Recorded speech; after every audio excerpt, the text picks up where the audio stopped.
નમસ્કાર વિદ્યાર્થી મિત્રો, કેમ છો? Welcome to tesla education in motion. કાલે આપણે ચર્ચા કરી રહ્યા હતા chapter number 2 electrostatic potential and capacitance. થોડું આગળ લઈએ તો લાસ્ટમાં આપણે કાલે જોયું હતું કે બિંદુવત વિદ્યુતભાર Q થી r ડિસ્ટન્સે રહેલા કોઈક બિંદુ P ઉપર વિદ્યુત સ્થિતિમાનનું સૂત્ર Vp kq/r,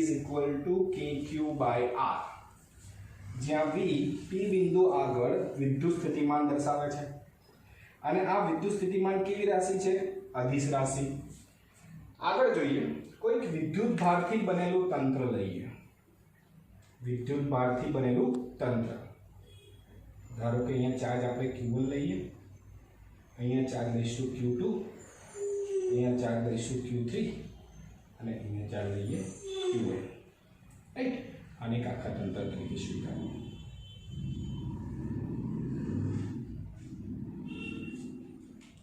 હવે Q1 વિદ્યુત ભારથી R1 અંતરે રહેલું એક બિંદુ P છે. રાઈટ? Q2 થી એ બિંદુ R2 અંતરે રહેલું છે. રાઈટ? Q3 થી એ બિંદુ R3 અંતરે રહેલું છે અને Qn થી એ બિંદુ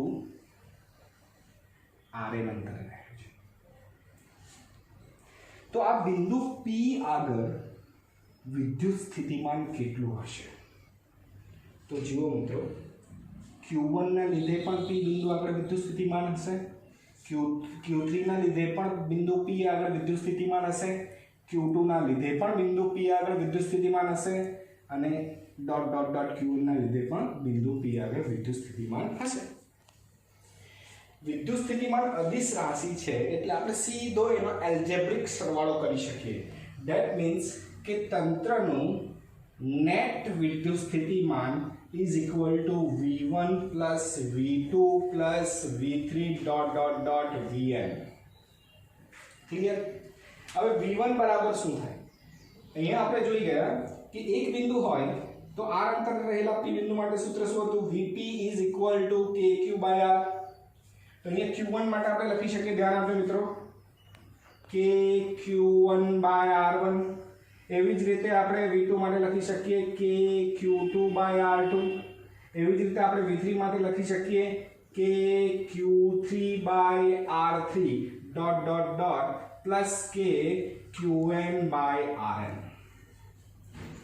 એનો મતલબ એવો છે કે જ્યારે વિદ્યુત ભારથી બનેલું કોઈ તંત્ર હોય અને એના ઉપર નેટ વિદ્યુત સ્થિતિમાન શોધવું હોય તો ડાયરેક્ટ એનો એલ્જેબ્રિક સરવાળો સમેશન કરવો પડે, જ્યાં I is equals to 1 to n સીધી જ રીતે લખી શકાય કે QI/RI, અથવા તો આપણે ડાયરેક્ટ આવું પણ લખી શકીએ summation of I goes to 1 to n Vi.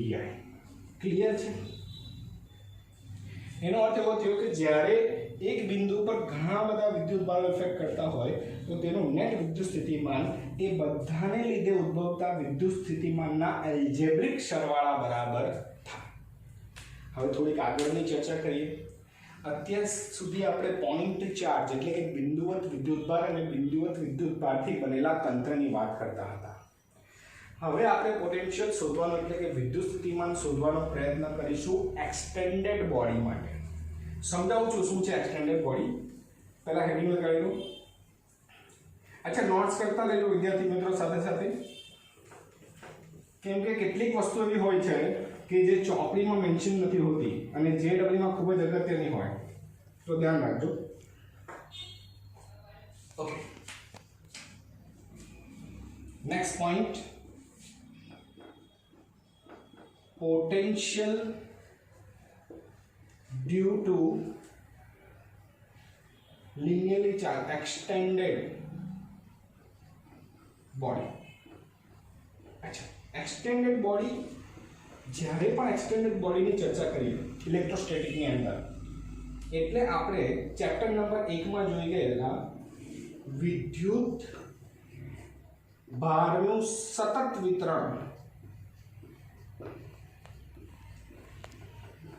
આ ખૂબ જ ઇમ્પોર્ટન્ટ ટોપિક છે, યાદ રાખજો, ધ્યાનમાં રાખવું પડે. ફરી એકવાર આપણે યાદ કરી લઈશું કે વિદ્યુત ભારનું સતત વિતરણ 3 રીતે વહેંચાયેલું હતું. કદાચ યાદ ના હોય તો આપણે ફરી એકવાર વાપરી લઈએ. પહેલું હતું રેખીય વિતરણ, બીજું હતું પૃષ્ઠ વિતરણ, રાઈટ, અને ત્રીજું હતું કદ વિતરણ. ક્લિયર? રેખીય વિતરણમાં આપણે વિદ્યુત ભાર ઘનતા કેટલી લેતા હતા? લેમ્બડા. અને લેમ્બડા ઇઝ ઇક્વલ ટુ શું લખતા હતા? Total charge q upon length, q by l. અને જો આપણે લંબાઈને dx જેટલા નાના નાના ટુકડાઓમાં વહેંચી દઈએ તો એના પરનો ચાર્જ પણ વહેંચાઈ જાય dq dq dq dq. તો લખી શકીએ lambda is equal to dq by dx. Clear છે? તેવી જ રીતે પૃષ્ઠ વિતરણ માટે આપણે વિદ્યુત ભાર ઘનતા લેતા હતા sigma is equal two total charge upon, હવે પૃષ્ઠની વાત છે તો અહીંયા શું આવશે? એરિયા. જો આપણે ક્ષેત્રફળને પણ નાના નાના ક્ષેત્રફળોમાં વિભાજન કરીએ તો સિગ્માને આ રીતે પણ લખી શકાય, sigma is equal to dq small charge એના પર પણ હશે અપોન dA. કદ વિતરણ, કદ વિતરણ માટે આપણે રો લેતા હતા તો રો ઇઝ ઇક્વલ ટુ લખતા હતા ટોટલ ચાર્જ અપોન વોલ્યુમ. જો આપણે નાના નાના કદમાં વિભાજન કરી નાખીએ તો એના પરનો વિદ્યુત ભાર પણ નાનો નાનો dq dq dq જેટલો વહેંચાઈ જાય તો એને આપણે લખી શકીએ rho is equal to dq by dE. Okay, તો આટલી વસ્તુ ક્લિયર થયા પછી એક્સટેન્ડેડ બોડી માટે તમે શું વિચારી શકો? એક એક કોન્સેપ્ટ ક્લિયર થશે. અહીંયા વિદ્યાર્થી મિત્રો ધ્યાન આપજો કે રેખીય વિતરણમાં આપણે કઈ બોડી લઈ શકીએ, પૃષ્ઠ વિતરણ માટે કઈ બોડી લઈ શકીએ અને કદ વિતરણ માટે કઈ બોડી લઈ શકીએ. તો અહીંયા ધ્યાન આપજો. જ્યારે આપણે ચર્ચા કરીએ પાતળો સળિયો,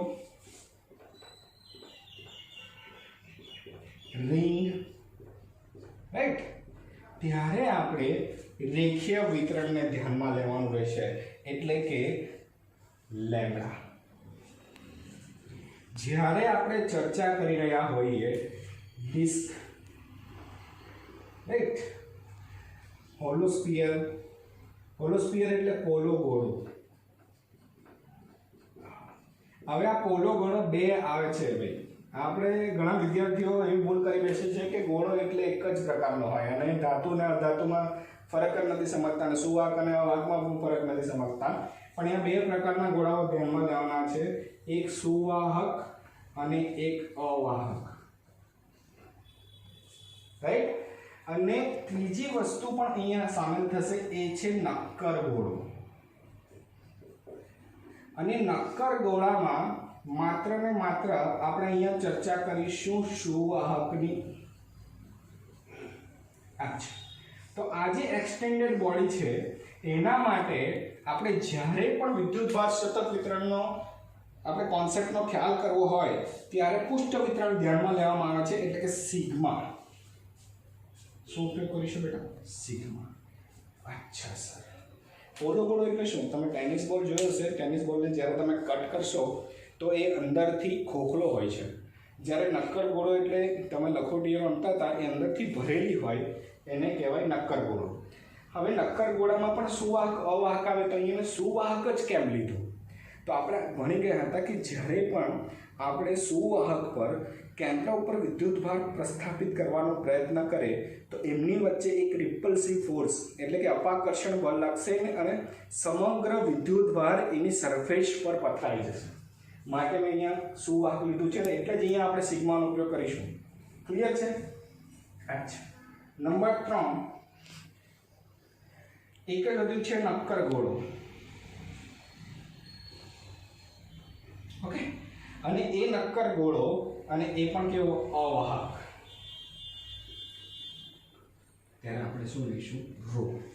તો જલ્દીથી સ્ક્રીનશોટ લઈ લો અને ઝડપથી એને ઉતારી લેજો જેથી કરીને તમને સમગ્ર વસ્તુ કામ આવે.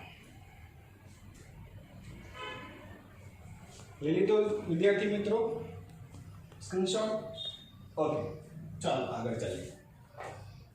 આગળ સમજવાનો પ્રયત્ન કરીએ. એક્સટેન્ડેડ બોડીમાં સૌપ્રથમ આપણે રેખીય વિતરણ લઈશું. શું લઈશું? રેખીય વિતરણ. અને રેખીય વિતરણના આધારે જે પણ એક્સટેન્ડેડ બોડી છે એની ચર્ચા કરીશું. નંબર 1, રેખીય વિતરણ.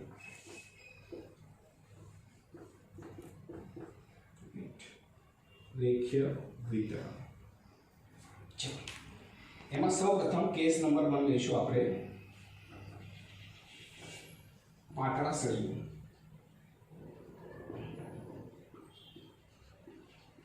કે જેની લંબાઈ કેપિટલ L, રાઈટ, અને એના પર ટોટલ ચાર્જ પથરાયેલો હોય Q જેટલો, રાઈટ. ચાલો સમજવાનો પ્રયત્ન કરીએ. સમજી લો એક પાતળો સળિયો છે, એની લંબાઈ આપણે કેટલી કીધી? L, right. એના ઉપર રેખીય વિદ્યુતભાર ઘનતા લેમ્બડા સતત રીતે પથરાયેલી છે. આ સળિયાથી તેની અક્ષ પર કોઈ P બિંદુ આગળ જે R અંતરે રહેલું છે, મારે વિદ્યુત સ્થિતિમાન શોધવું છે. તો કઈ રીતે શોધી શકાય? વિચારો. શું તમે અહીંયા બિંદુવત વિદ્યુતભારનો ઉપયોગ કરી શકો ખરા? બિંદુવત વિદ્યુતભાર દ્વારા જે આપણે સૂત્ર મેળવ્યું એનો ઉપયોગ કરી શકો ખરા? વિચારો. બિલકુલ કરી શકીએ. કેવી રીતે સર?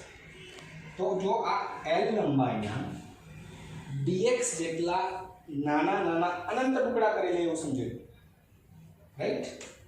તો વિચારો, એક dx જેટલો નાનો અમથો આપણે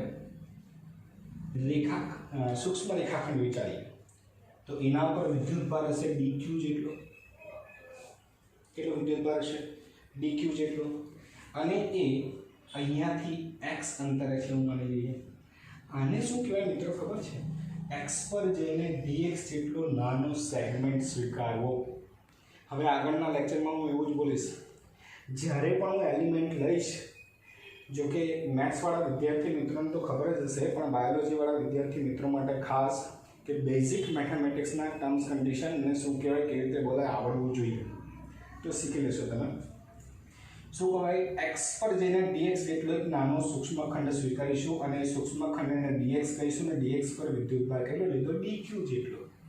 હવે આ છોટું શું dq જેટલો વિદ્યુતભાર, તો આ સૂક્ષ્મ વિદ્યુતભાર શું બિંદુવત વિદ્યુતભાર તરીકે વર્તન કરશે? જરૂર કરશે. તો આ નાના અમથા વિદ્યુતભારને કારણે આ બિંદુ P આગળ વિદ્યુત સ્થિતિમાનનું સૂત્ર લખવું હોય તો શું હું આવું લખી શકું? ધ્યાનથી જોજો. નાનું અમથું વિદ્યુત સ્થિતિમાન dV કયા બિંદુ આગળ? P બિંદુ આગળ ઇઝ ઇક્વલ ટુ K. કોના લીધે? સ્મોલ ચાર્જ dq ના લીધે અપોન કેટલું દૂર છે? x. ક્લિયર છે? ક્લિયર? કેમ બિંદુવત લખ્યું? ફરી એકવાર કહું છું કે નાનો ઊંચો સેગમેન્ટ છે, એના ઉપર dq જેટલો સૂક્ષ્મ ચાર્જ છે, તેથી એની આપણે સૂક્ષ્મ ચાર્જ હોવાથી બિંદુવત વિદ્યુતભારનું સૂત્ર અહીં લખી શકીએ. ઓકે.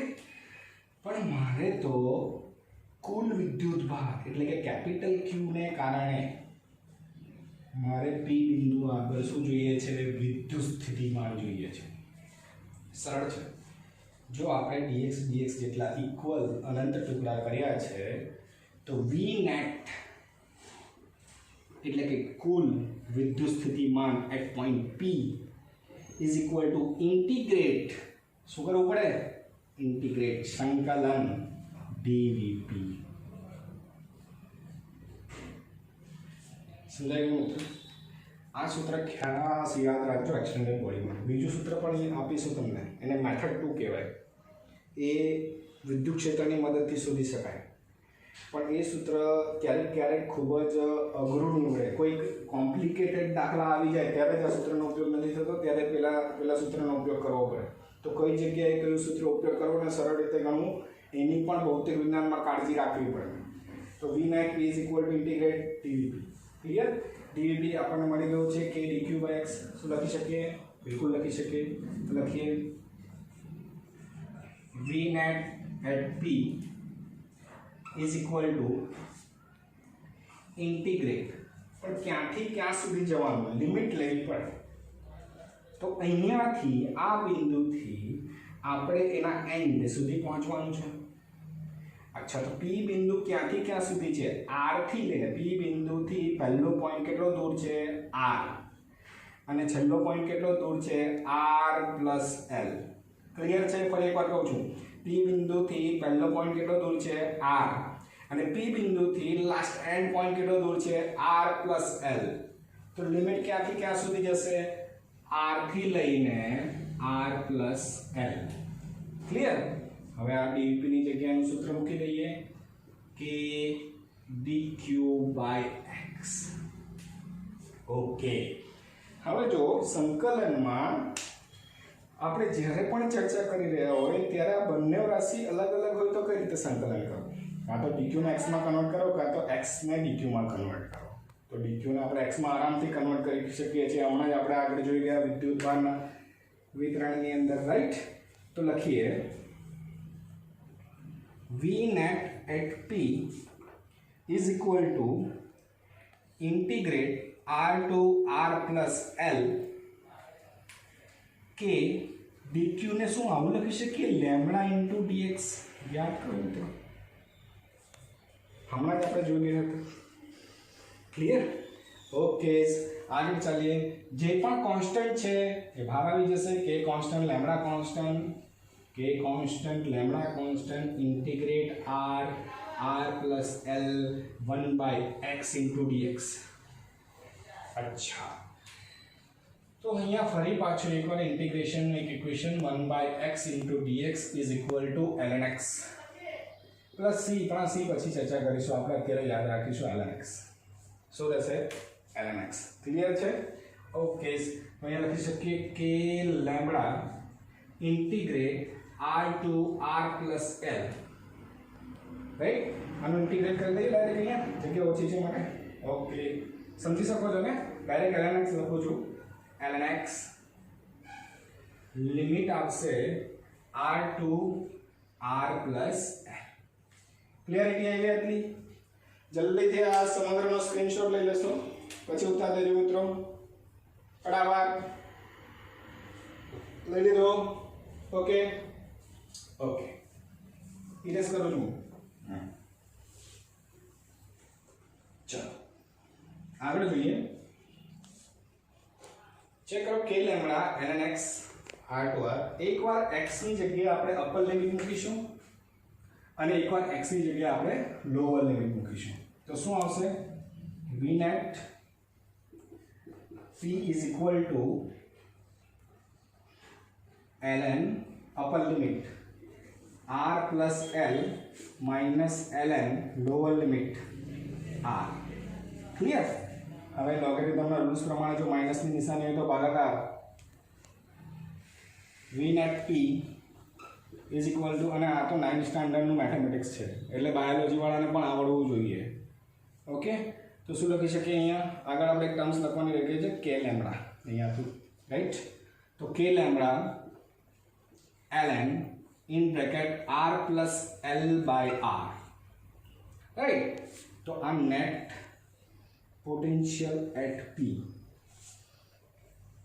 આટલું મળે લેમ્બડાના ટર્મ્સમાં. જો ક્યુના ટર્મ્સમાં લખવું હોય, ટોટલ ચાર્જના ટર્મ્સમાં, તો v net at p is equal to kq by l ln r plus l by r. Clear છે? ક્લિયર? ફટાફટ સ્ક્રીનશોટ લઈ લેવાનો પણ.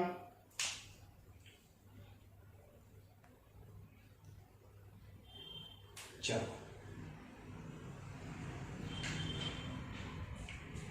હવે આપણે જોઈશું રિંગ માટે. રાઈટ? રિંગ માટે જોઈશું કે રિંગ કઈ રીતે આવે, રિંગ માટે કઈ રીતે પોટેન્શિયલ શોધી શકાય. એ પણ રેખીય વિતરણમાં આવશે. કેસ નંબર 2, r ત્રિજ્યાની રિંગ. હેડિંગ લગાવો. હેડિંગ મારો નોટબુક લઈને બેઠા હોય તો r ત્રિજ્યાની રિંગ. રિંગ જોઈ છે મિત્રો? ઓફકોર્સ જોયો સર. ક્લિયર? તો પણ એકવાર આપણે સમજી લઈએ અહીંયા મારી પાસે કેબલ છે, ધારો કે આ કેબલની લંબાઈ L છે, રાઈટ? એ L લંબાઈના કેબલને હું R ત્રિજ્યાની રિંગમાં કન્વર્ટ કરી શકું? બિલકુલ કરી શકું, કરી શકાય ને? R ત્રિજ્યાની રિંગમાં કન્વર્ટ કરી દીધો એટલે કે જે L જે લંબાઈ હતી એ એના પરિઘમાં રૂપાંતર પામી ગઈ, એટલે કે લંબાઈ L is equal two 2πr, લંબાઈ L is equal two 2πr. સમજી શકો છો? અચ્છા, ચાલો આગળ જોઈએ. રેખીય વિતરણમાં કેસ નંબર 2, રિંગ R ત્રિજ્યાની રિંગ, રાઈટ? પહેલા આપણે એના સેન્ટર પર શોધીશું પોટેન્શિયલ એટ સેન્ટર. શું શોધીશું? પોટેન્શિયલ એટ સેન્ટર, કેન્દ્ર પર. ક્યાં શોધીશું? પહેલા કેન્દ્ર. ચાલો, એક સરસ મજાની R ત્રિજ્યાની રિંગ છે આપણી પાસે, ધ્યાનથી જોજો બેટા. એના ઉપર વિદ્યુતભારનું સતત વિતરણ છે, બિલકુલ. R ત્રિજ્યાની રિંગ, કેપિટલ R. આ સેન્ટર ઉપર મારે વિદ્યુત સ્થિતિમાન શોધવું છે. તો શું આ રિંગના હું એક સરખા dx જેટલા નાના નાના સેગમેન્ટ કરી શકું? બિલકુલ કરી શકું. અને એનું અંતર પણ અહીંયાથી કેન્દ્રથી એનું અંતર કેટલું થશે? ધ્યાનથી જુઓ, R જેટલું જ થશે. શું બધા જ નાના નાના સેગમેન્ટનું અંતર R થશે? ઓફકોર્સ અહીંયા સેગમેન્ટ હશે તેનું પણ અંતર R થશે, અહીંયા સેગમેન્ટ હશે એનું પણ અંતર R થશે, અહીંયા સેગમેન્ટ હશે એનું પણ અંતર R થશે, અહીંયા સેગમેન્ટ હશે એનું પણ અંતર R થશે, ને અહીંયા સેગમેન્ટ હશે એનું પણ અંતર R થશે. કેસ નંબર 1 ની અંદર આપણે જોયું હતું કે ડિસ્ટન્સ ચલિત થતું હતું. અહીંયા ડિસ્ટન્સ ચલિત થતું નથી, તો અહીંયા તો આપણે ખૂબ જ સરસ ડાયરેક્ટ વાત કરી શકીએ કે V net at center is equal to integration dv, right? આ નાના અંતર સેગમેન્ટ માટે ક્લિયર? આ તો સમજાઈ ગયું ને? આ સૂત્ર તો આપણે યાદ રહેવું જોઈએ. હવે કોઈ પણ એક્સટેન્ડ બોડી હોય તો આ ઇક્વેશન યાદ રહેવું જોઈએ, રાઈટ? ક્યાંથી ક્યાં સુધી આપણે જવું જોઈએ, ક્યાંથી ક્યાં સુધી જવું જોઈએ એની ચર્ચા પણ કરી લઈએ. જોયું ઇન્ટિગ્રેશન, આનું સૂત્ર શું લખી શકાય? નાના અમથા dv માટે અહીંયા dq જેટલો વિદ્યુતભાર હશે, નાનો અમથો આપણે આગળ જોઈ ગયા. ચાલો, શું લખી શકીએ કે dq સેન્ટરથી કેટલું ડિસ્ટન્સ છે? Capital R. તો અહીંયા કેપિટલ R લખી શકીએ. અચ્છા, ત્રિજ્યા બદલાતી નથી, બધી જગ્યાએ ડિસ્ટન્સ સેમ છે, અને k પણ કેવો છે? કોન્સ્ટન્ટ. તો શું કરવું જોઈએ? k/r common, integration 1 dq. Integration 1 dq એટલે dq ના નાના નાના ટુકડાનો બધાનો સરવાળો કરીએ તો ટોટલ ચાર્જ q મળે. ટોટલ ચાર્જ કેટલો મળે? q. તો શું આવશે સેન્ટર પર? V net at center is equal to kq/r. વાહ, મજા પડી ગઈ ભાઈ. kq/r. શેના માટે? રિંગ માટે. સ્ક્રીનશોટ લઈ લેજો. એ ત્રિજ્યાની, R ત્રિજ્યાની, આ ત્રિજ્યા છે રેડિયસ, રાઈટ? આ કુલ વિદ્યુત ભાર. ક્લિયર? અચ્છા, આને જ મારે V net at c લેમ્બડામાં કવર કરવો હોય તો k, q ની જગ્યાએ શું લખાય? q/l is equal to lambda. તો q બરાબર શું લખાશે? બોલો, lambda into l upon r.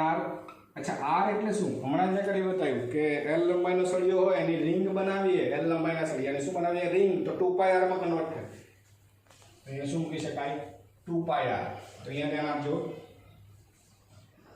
V net at center is equal to k ની જગ્યાએ 1/4πε0 lambda into 2πr upon r.